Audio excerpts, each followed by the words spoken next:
Hey, good evening. Tonight's Bible study comes from Matthew chapter 22, verses 15 through 22, and it reads as follows. Then the Pharisees went out and laid plans to trap him in his words. They sent their disciples to him along with the Herodians. Teacher, they said, we know that you are a man of integrity and that you teach the way of God in accordance with the truth. You aren't swayed by others because you pay no attention to who they are. Tell us then, what is your opinion? Is it right to pay the imperial tax to Caesar or not? But Jesus, knowing their evil intent, said, You hypocrites, why are you trying to trap me? Show me the coin used for paying the tax. They brought him a denarius, and he asked them, Whose image is this? And whose inscription? Caesar, they replied. Then he said to them, So give back to Caesar what is Caesar's, and to God what is God's. When they heard this, they were amazed. So they left him and went away. As usual, the Pharisees were after Jesus again, not content with the teachings that he had given them and not liking the fact that he was teaching more than they could teach and more than they understood. So they were trying to catch him again, which was, in my mind, their job all the time. They were always trying to catch him. So the Pharisees went out and laid plans to trap him in his words. They were trying to catch him in his own words. They sent their disciples to him along with the Herodians. The Pharisees had disciples. Teacher, they said, we know that you are a man of integrity, that you teach the way well. So they start off by trying to smooth with Jesus, and they trying to get him to feel, good and get lighthearted with him. And they ask him a question about paying an imperial tax to Caesar or not, because they were trying to be nosy. And when I say nosy, I mean uh, probably mean spirited, saying, Jesus, why would you pay taxes to uh, Caesar? And you know, Jesus said, um, "You give to Caesar what's his," and they didn't like that because they wanted an answer that was more detailed, and they were hoping that he said, "I'm not gonna pay Caesar anything," or probably, truth be told, they were hoping he would do something that would be against Caesar so they could catch him or try to entrap him into a web that he shouldn't have been in. And Jesus, as it said in verse 18, but Jesus, knowing their evil intent, said, You hypocrites, why are you trying to trap me? So Jesus said, Show me the money you got, paying it for you use for paying the tax. And they brought him a denarius.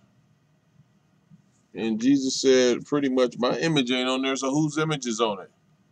And whose inscription? And they said, it's Caesar's. So he said, give to Caesar what's Caesar's. Because that doesn't mean nothing to me.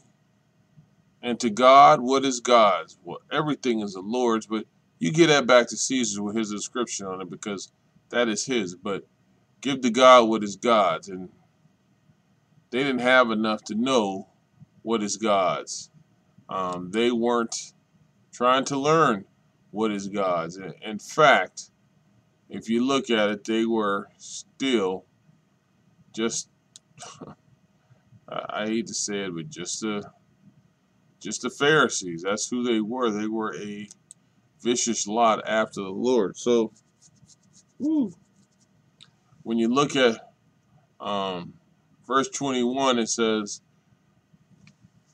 it was proper, therefore, to give back to him when he called for it. Give it back to Caesar. But while they did that, Jesus took the occasion to charge them, to tell them also to give to God what he claimed. And what does that mean when you say give to God what he claims? Well, the annual tribute to the temple service, which Jesus paid, if you remember about the the coins and the fish, implying that paying tribute to Caesar did not free them from their obligation of doing that. Nope.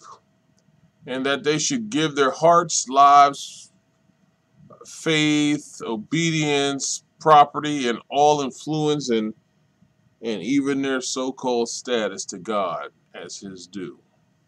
So they were foiled in their attempt. And though he had apparently decided in favor of the Herodians, his answer confounded or confused both parties. So it prevented the use of which they intended to make of it. And it was so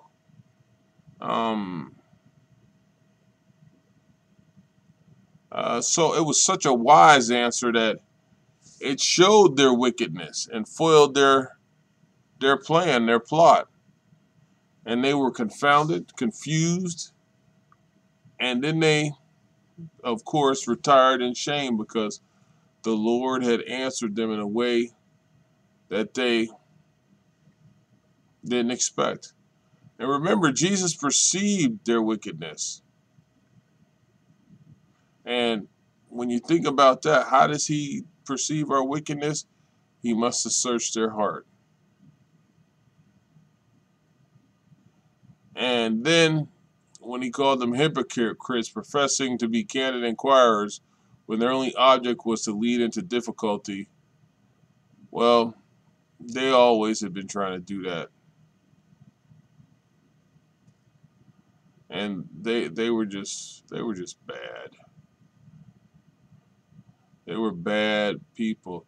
But Jesus really in this situation just answered the Pharisees in a way that made them realize that, yeah, that coin may be inscripted to Caesar and may have his picture on it, so give it to him.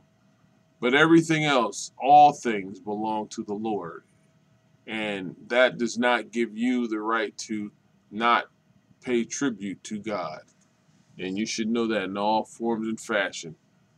And he was making it known, and it was a confounding and confusing answer because they did not expect it. Amen.